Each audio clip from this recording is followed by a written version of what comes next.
Bonjour, aujourd'hui nous allons voir une nouvelle fonction dans Clos 3D qui est en fait le tableau de mesure.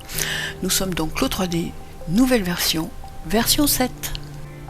Alors, où se trouve le tableau de mesure? Eh bien, c'est assez simple à trouver, j'espère que je vais le retrouver. Alors, nous allons aller dans Editor, donc édition, paramètres, patron. Voilà, donc nous sommes dans la grande fenêtre qui est divisée en fait en trois parties. Alors nous avons en haut toute la partie qui concerne les mesures du devant, d'accord, et en deux nous avons bien sûr toutes les parties du vêtement dos, et en dernier nous retrouvons les paramètres pour créer les manches. Je vous avoue que les manches, je préfère les travailler, pas avec le tableau, mais une fois que ma base est rectifiée avec une belle emmanchure. Alors, dans ce tableau de mesure, il y a des petites choses qu'il va falloir que je vous explique. Alors, en premier, dans la partie devant, nous avons des boutons ici, d'accord? Donc, symétrie. Comme vous pouvez vous l'imaginer, je vais créer des mesures en symétrie. Alpha symétrie, c'est-à-dire que là, je vais pouvoir avoir un devant avec une symétrie dépendante. D'accord? Ce qui est hyper intéressant. Ok? Alors, nous avons ces petits boutons de validation sur la partie devant et sur la partie dos. Et nous les retrouvons bien évidemment sur la partie manche, mais attention, là nous avons la possibilité d'activer le tableau mesure de manche et d'activer la symétrie de nos manches. Voilà, donc là je vais désactiver la symétrie des manches pour vous montrer ce que cela donne. Donc déjà, je vais vous montrer comment je rentre des mesures et je vais vous faire une petite explication de comment moi je l'utilise à partir d'un tableau de mesure de mannequin classique.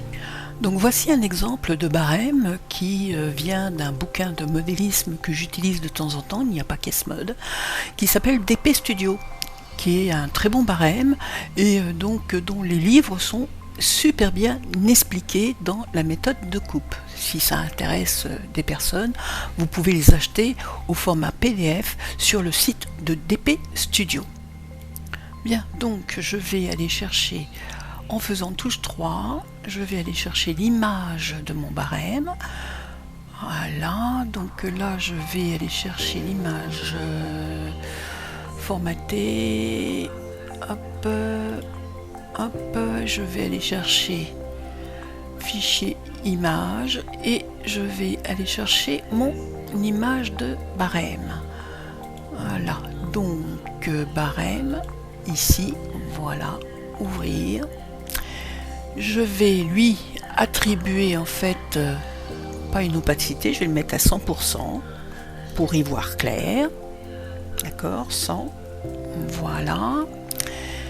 Et je vais le garder avec une échelle un petit peu plus grande pour que vous voyez à peu près ce qui se passe à l'écran, voire augmenter encore un peu plus. Je vais mettre 200, voilà. Et donc là je dis OK. Donc là nous avons notre barème et la colonne rouge correspond à la taille 38 car nous allons faire la taille 38. Alors mon barème est en centimètres et mon tableau est entièrement en millimètres, donc il va falloir que je fasse attention et que je convertisse correctement les mesures. Alors la première ligne, front leg, longueur milieu devant, à partir de la pointe encolure, pointe épaule, ou éventuellement à partir du milieu devant jusqu'à la valeur taille. Alors là nous avons les tours, tac tac tac, longueur, donc je vais aller chercher longueur épaule, longueur dos, longueur un tour de taille, tac tac tac, longueur milieu devant, de la base de l'encolure, d'accord, jusqu'à la taille. Donc là nous avons 36.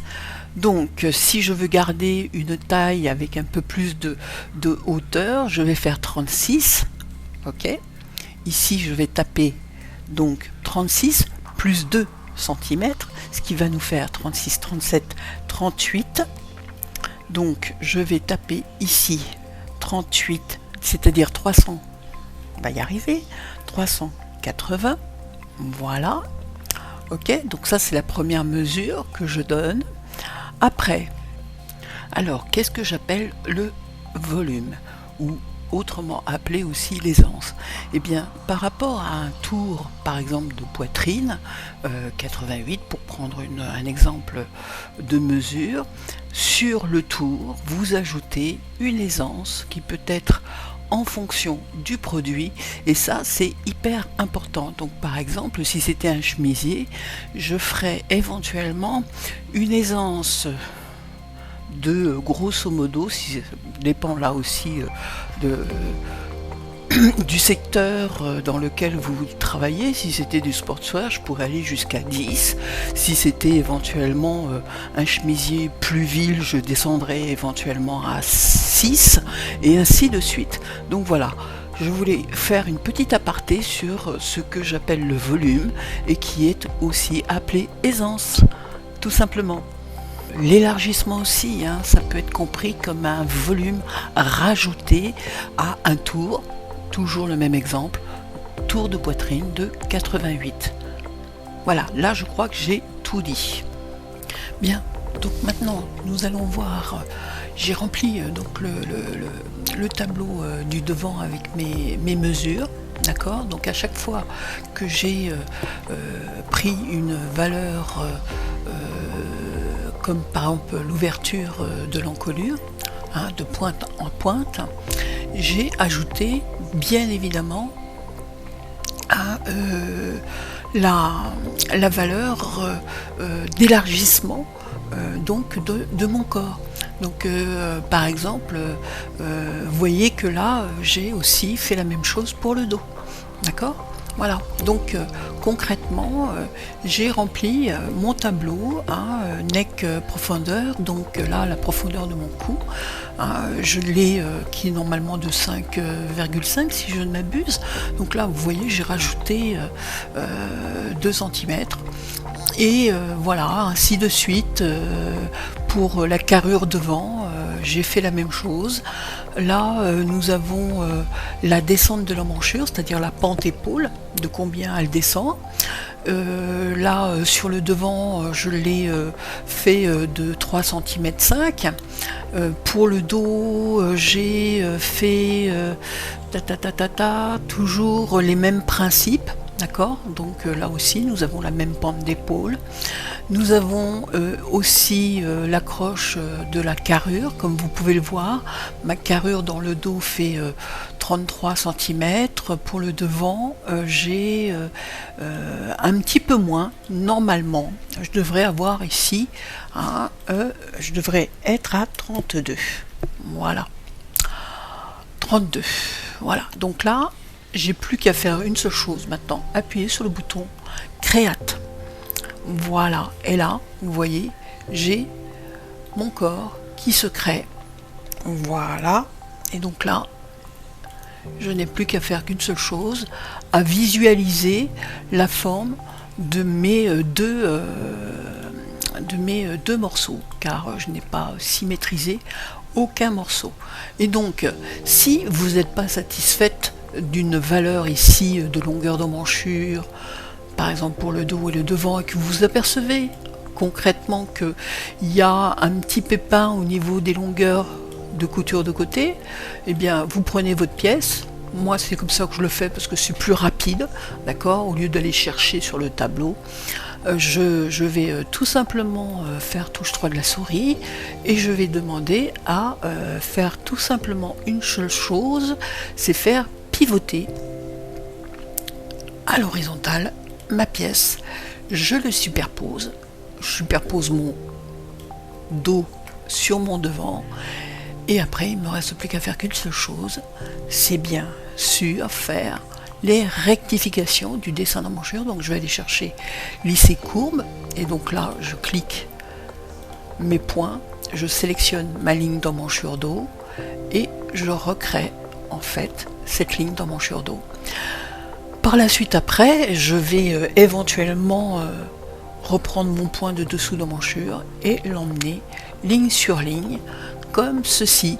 Par la suite, je reprends mon dos et je refais un pivot horizontal pour remettre mon dos dans le bon sens.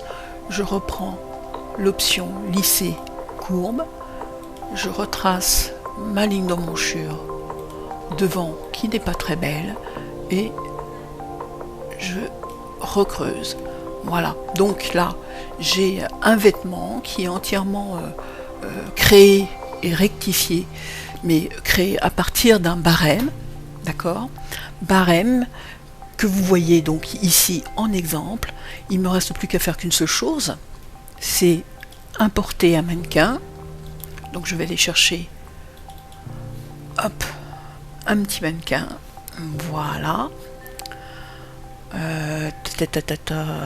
Cancel.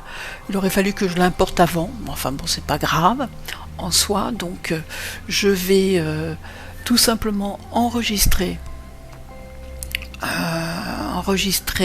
en tant que projet mon patron, d'accord, ici, que j'ai nommé tableau de mesure, voilà, avec un S parce qu'il y en a plusieurs. Je vais vérifier, donc je suis bien dans document, modélisme, patron 3D, tableau de mesure, et je dis OK, enregistrer, remplacer. Voilà, maintenant je vais faire fichier, ajouter un projet, ajouter un avatar. Voilà, je vais aller chercher un avatar que je connais. Voilà, je dis ouvrir.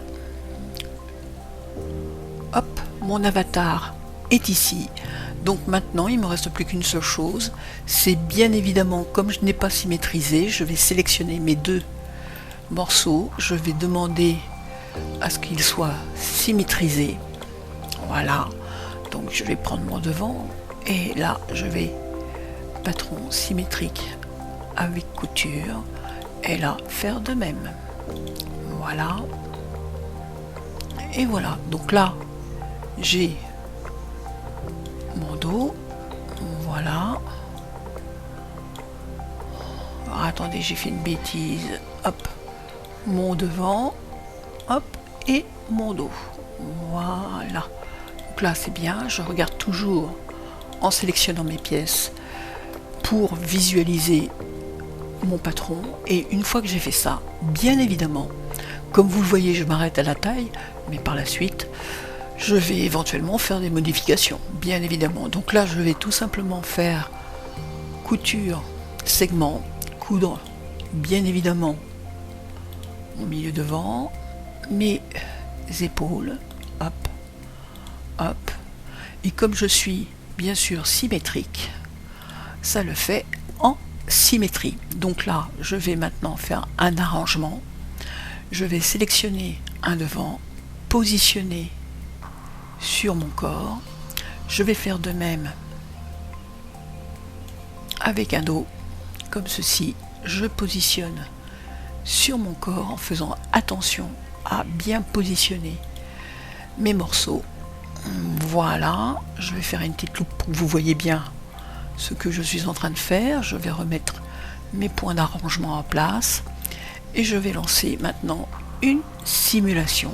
Voilà, et donc voilà en fait ce que donne ma base faite avec mon barème de mesure.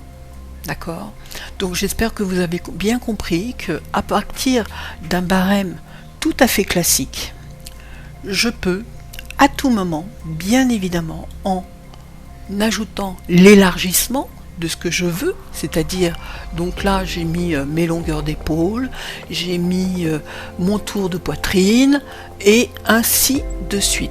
Et comme vous pouvez le voir là, hop, j'ai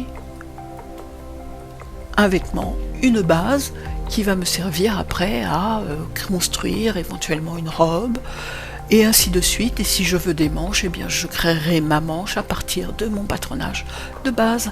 Alors un petit nota bene, un de plus, notez bien que dans ce tableau nous ne pouvons pas créer de pinces, donc bien évidemment si vous voulez ajouter après des pinces, ça sera une pratique de modification classique en 2D avec les ajouts de pinces. Là vous devez les mettre, voilà, donc pince de cintrage, pince de poitrine, etc.